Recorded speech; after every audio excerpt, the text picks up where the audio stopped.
How are you? I'm doing good. How are you? I'm good. We have a couple other dudes joining us. I Fantastic. know Jason and Justin will also be here. Cool, cool. Let's wait for them. Yeah, that was Jason. Good morning. Hey, Jason, how are you? Good, my friend. How are you? I'm doing good. I'm doing good. Awesome. So, how are you guys doing today? Good, man. How are you doing?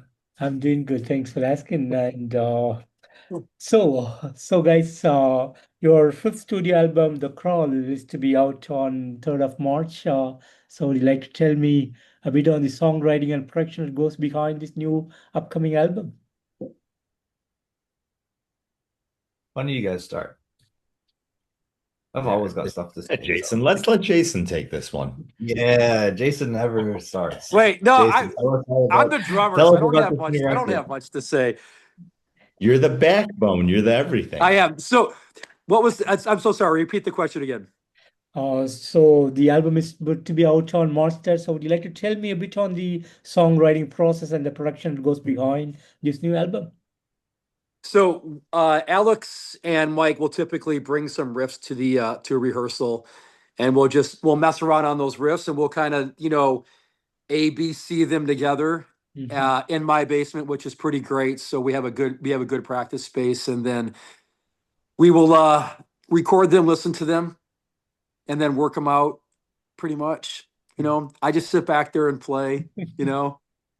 I let the magic happen between Mike and Alex, and Justin does a The little magic bit. is me and you, buddy. The magic is me and you. Those guys are The magic is Justin and I, to be honest. Yeah. Amazing, amazing. Keith, it was a little bit different this time around because we have lineup changes. So Justin brought a different element that we didn't have on the prior records. But to Jason's point, it's very collaborative. And we rely, ever since the beginning, we've always relied on the wisdom of the whole band to bring a song into fruition, and completion. Because individually, it's like Voltron. Like individually, we have our own strengths, but when we come together, we're always stronger as a unit. So that much hasn't changed from a songwriting perspective. Amazing, amazing. And does The Crawl has some kind of a concept or a theme behind it? I guess I'll take that one. Oh, do you want to regurgitate it? No. You can do that because you're the D&D guy. I don't think that there's necessarily a theme lyrically from start to finish. It's, not a concept record, but there's a theme behind it. Take it away, Alex. Yeah. The record from beginning to end doesn't have a theme. But I do know that Mike approached the whole record as a greatest hits to a degree, where the earlier records were more fantasy, and horror and story based. And then a couple albums in, he got a bit more introspective and sort of existential. And so this one borrows from all of our background. So there's some that are like horror stories, and then there are some that is more like existential horror. But the song, The Crawl, and the album title is about Dungeons and Dragons and going on a dungeon crawl.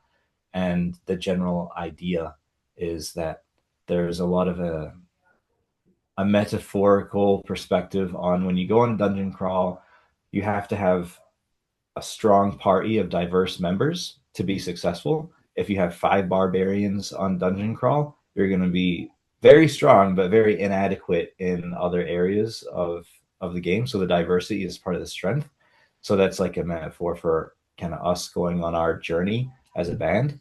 And then when you're in a dungeon and you're fighting monsters and all this kind of stuff, you can start to overlay like that's the story of a band, right? Like, and some of these monsters, who might they be? Maybe they're shady promoters, or label guys, and then you meet friends and you bring them along on the journey. So everything that kind of happens in a D&D game can be replicated in real life or in a band. And that's the kind of parallel we were bringing to it. It's just a metaphor for us, really, but a lot cooler because it's D&D, not just 4 guys in the rooms in cardigans. It's not as not as metal. So Cool. And speaking on the artwork of the crawl and fantastic work behind it, and I really loved the artwork. And was there any particular storyline behind the artwork, or it just a random work that you guys did? No, it's about choices. You see there's different paths that the protagonist can take on the cover of that, and there are different doors that they can open. So it's very intentional, and we worked with Travis to bring the concept of the crawl and journey and choices. I mean, there's a bridge, on the back. Like all these things can be metaphors for journeys and choices, I think. So that was very intentional. Fantastic. And had the pleasure to listen to the album in its entirety, and I have to say, an awesome album for 2026, and like a new direction of the band, and there's a blend of everything in it. You have death, you have kind of catchy melodic growls and everything inside of it, and pure awesome metal album, I would say, for the year. And as a creator, how do you guys feel about the outcome of this new release? I think it's fantastic. It's probably one of the best records that we've put out, honestly. I really feel that way. It's very unique. It's still heavy. It brings you in. I feel every song from front to back is just it gives you a feeling when you listen to each song. And with the addition of Justin in the band, I feel, that there's more of a groove oriented to our music now. It really has waves. It's fun to play, to be really genuinely honest, from my point of view. Amazing. Yeah, I mean, from an art stance, it scratches just like every itch. This is the first record I did with these dudes, and they're like, there was no box. There was absolutely no walls up. It was just what sounds cool. What do we want to hear? It's awesome. I mean, I could not be prouder of it or more stoked on it. It's great. Amazing. And almost a month back, you came up with your first single, The Crawl. Great song and amazing music video that to go behind it. Would you like to tell me a bit on the making of this music video? It was really cold. It was freezing. It was cold, and we'll get the negatives out of the way. It was really cold and really long, and where they had me, Alex, and Mike playing was up on a riser in front of a stained glass window. And they'll tell you that it was only a couple feet in the air, but I'm terrified of heights, and it felt like I was up 100 feet in the air. Yeah. So before we played, me and Jason had a little bit of wine for courage, which made me even more wobbly. So it was a terrifying experience, actually. But other than that, it was great. And Justin and I have no idea how to play Dungeons and Dragons. Yeah. Alex and Mike had to teach us how to do it as we were doing it. We're full on posers. Yeah, so if you watch the video and you see us around the table with the cloaks on, it's full on laughter. Yes. And like saying, I don't know what the heck we're doing here. Yeah, it was cool awesome. Disappointed. It was cool to see how our friends at the Coin could take something that could be really cringy and cheesy potentially in the wrong hands, and they were able to bring it to life in a way that we all walked away thinking that's the coolest video we've ever done. It's respectable. It's a funny concept where we're laughing, having a good time playing D&D, but the way that they executed it, still they brought that dark Temple of Void aura to it, and I don't think that was an easy thing to do, but hats off to those guys for really putting together a cool video for us. And then we were there from like noon until 2 a.m. at least. I don't think I got home till 3. And when Justin and Jason said it's freezing, it was like legitimately freezing. Like in Detroit, we've had very, very cold winter. I mean, like, woe is us. It was cold, but it was cool. It's definitely our favorite video. Awesome. What did you think of the video? Oh, it's totally mind blowing. I really enjoyed the video. Awesome. That's awesome. Cool. Awesome. Thank you very much. Thanks you guys. And are there plans to come up with another music video from this album? I'd like to continue, even if we did one on our own per se. I feel like that's the way to even, get more people into the band that would not be into the band, Yeah. Yeah, it'd be fun. I mean, we like hanging out, so I guess if you throw up a video camera, we'll have fun and do something stupid. I don't think it'll turn out as good as the coin, but I mean, but we might have them record our record release show. So we'll have a bunch of live footage. I was actually talking to what's his name?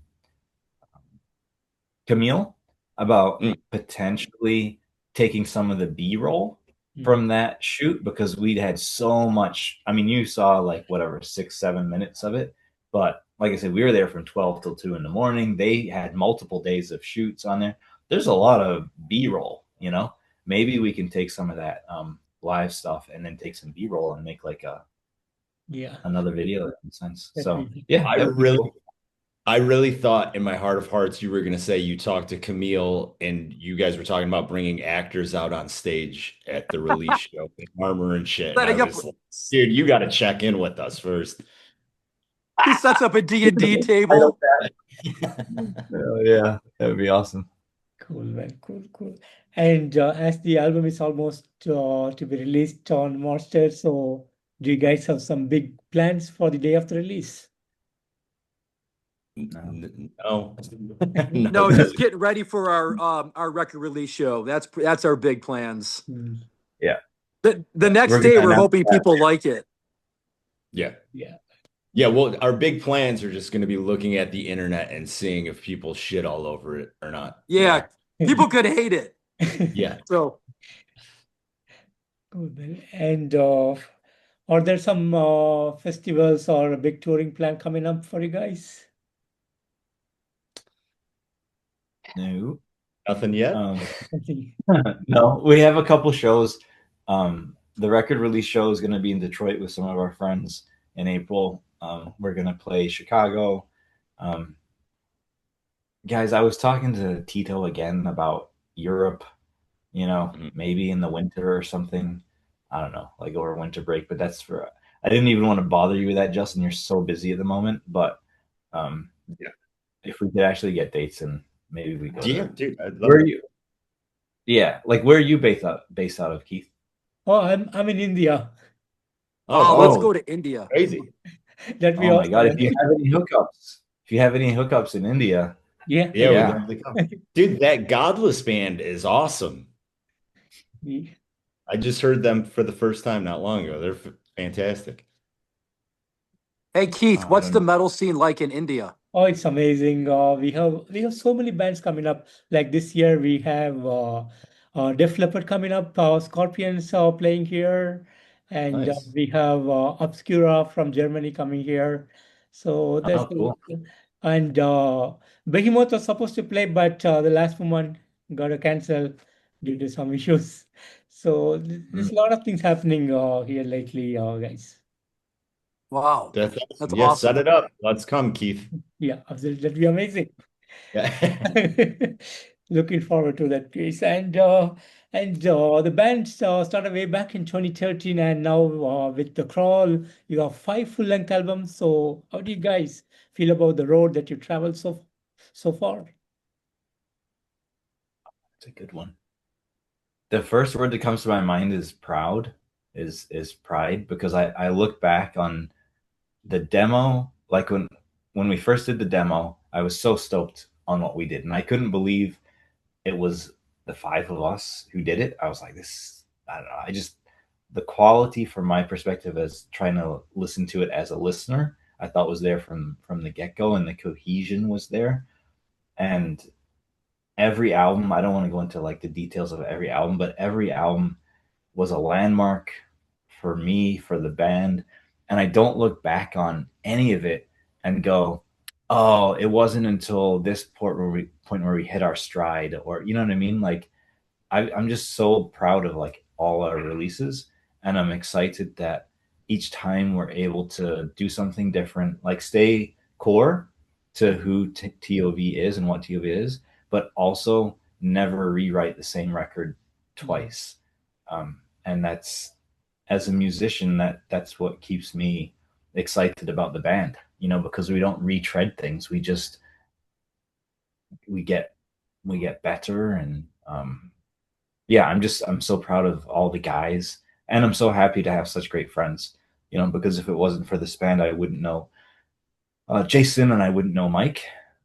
So we've made great friends over the years, and you can't ask for the way we make each other laugh. I mean, this sounds so silly, you know, but like the fun that we only do it for fun. We're not making like money off of it. It's just for fun, and I have so much fun with these guys, you know. And then creative expression, it's through the roof. So I'm excited. And we get like Alex said, we genuinely get along very, very well. We have never had any issues ever this whole entire length. You know, it's pretty great. And Justin's perfect core element in the band. It just fits perfect, man. It's fun. It is. Oh, I love you guys. Yeah. Awesome, guys. Awesome. And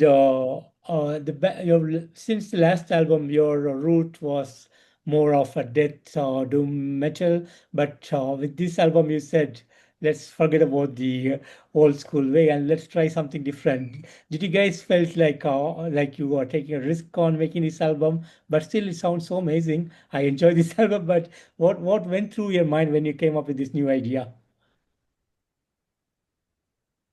It might be more of a risk for them than it was for me. Yeah, that's true.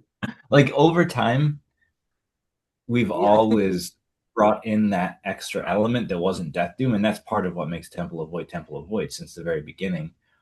But in the past, we always would have conversations. It doesn't matter. Like there's moments on all the records where we push outside of the genre, and that's what makes this exciting to us. You know, Leave the Light Behind on the third record was a great example of us just saying, this is exactly what we want to do.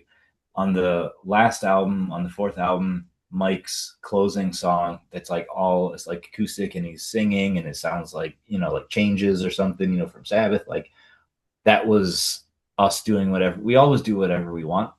But on this record, it was the first time where we just said, absolutely fuck it. Whatever we want to do, it doesn't need to be doom. It has to be death. Like Mike's vocals, he's always going to do death metal vocals, you know? But we didn't care. Is it doomy enough? Like, we never had these conversations. We were just like, do we like it? And that opened the door for Mike to bring in some riffs that sounded like classic rock, you know? And then when we brought them into the band and got our hands on them, we made it sound like Temple of Void. And I think our expectation for a release, we stood behind Soulburn as the second single because we love the song, but we really genuinely expected backlash for it. We didn't care because we're like, we love it and it's going to be our second single. But because of its more rock undertone, we just thought that people would give us shit for it. And I mean, I haven't checked the socials today, but so far, once we launched it, everyone's been saying good things about it and they love it. So it's kind of crazy, you know, but it shows our fans we connect with people who are on the same wavelength, you know, and they expect us. They're on the same page, you know. Juju, what were you gonna say? Nothing. No, you took the words out of my mouth. I'm speechless. That was beautiful. Amazing. And would you guys like to share some of the highlight moments for the band? Europe was great. That tour was awesome. Huge highlight. Yeah. Yeah. Recording was cool, man. That was like that was probably the first time in my life I've ever like lived at a studio. Like we recorded at God City with Kurt Ballou and Zach and lived in the apartment above the studio in the first week of January in Salem, Massachusetts. If you know anything about that, that is like hell on earth as far as cold. Arctic. Yeah, so we played a lot of video games and bonded over NBA jams and yeah. Street Fighter. It was a fun time. Yeah. Street Fighter. Yeah. I sucked at that. Yeah. Cool, cool. Yeah, I would agree with both of them. I think the Europe, if you that was just a bucket list item for me. You know, Me I'd too. never toured Europe before, and so to tour Europe for 2 weeks with these guys was, yeah, truly a highlight. And I feel like we've achieved everything we've set out to do in the band. We've had 2 records on Relapse now. You know, I mean, we've turned down bigger labels. Like, we're with the people that we want to be with. They're really great to us. We have a great time with Relapse. Yeah, I mean, there are no like boxes left to tick. You know, it's just about creative expression, and we'll continue to do the band as long as we have something to say from a creative perspective. I think if I add one more box, it's India. Play in India. Yeah, that'd be awesome. Man. Europe would be the other 2. You know, Amazing. I mean, yeah, I think it's all about travel, honestly. Can we get to Japan? You know, like these are fun boxes to try and tick, you know. Amazing. And will there be a new single coming before the release of the album? No, you just gotta wait 2 weeks. What's that? What's that? I mean, the day that it comes out or something, right? I think Poison Icon is maybe going to be released, but I don't think. Yeah. Well, I mean, the whole record comes out the day that it comes out, but yeah, they're going to lead with Poison Icon as the main single. That's the opening. Like, I never really want to take the joy away from someone from hearing the first song on a record for the first time. So typically you kick off your album with like one of your strongest songs. So it makes sense to make that the lead, but we don't want to, because I want someone to be able to put the record on or hit play and then get that experience, you know? So I'm very excited for people to hear Poison Icon. It's one of my favorite songs we've ever written, for sure. Awesome. And guys, doing some merchandise for the fans this time? Yeah, we're working on a shirt right now, a new shirt design. Actually, the Relapse came out with some pretty sweet shirts. Yeah. We just got ours in the mail the other day. Oh, you guys haven't seen the back? Yeah. No. Oh, sick. Oh, dude. Yeah, it looks good. Yeah, so Relapse came out with some cool merch. We have new shirts being designed right now. We'll have them ready for April for our release show. Fantastic. And guys, finally, any message that you want to have for the fans around the world? Thank you for your support. Genuinely, it's been amazing. Like, we have great fans. They're rabid just like we are, so we love it. We love it. Awesome. I mean, I think it goes without saying, fuck ICE. Yeah, fuck ICE. Okay. Yeah, and just the American government in general. But, you know. Yeah. Hopefully things change. They have to. That's positive. Yeah. Fuck Donald Trump. Hopefully things change. Yeah. That's the next album. Yeah. Aggro death metal politically. Yeah. And guys, I want to thank you all so much for giving me today this wonderful opportunity to join with me on this interview. And thanks so much for an amazing new album in 2026, The Crawl, which is to be out on March 3rd. Like I said earlier, great album. I'm totally loving it. And once it is out, I know a lot of people are going to come fall in love with this new album. So thanks for all the awesomeness that you guys have put in this album. And I'm really looking forward to see you on the road real soon. Awesome. Hey, Keith, thank you from all the way from your country. We appreciate it. Thanks. Thank you. It's so awesome. Thanks to you guys. Thanks to you. All right. Take care. And hope to see you soon. Thanks, Keith. Yeah. All right. Thanks, buddy. Thanks. Bye.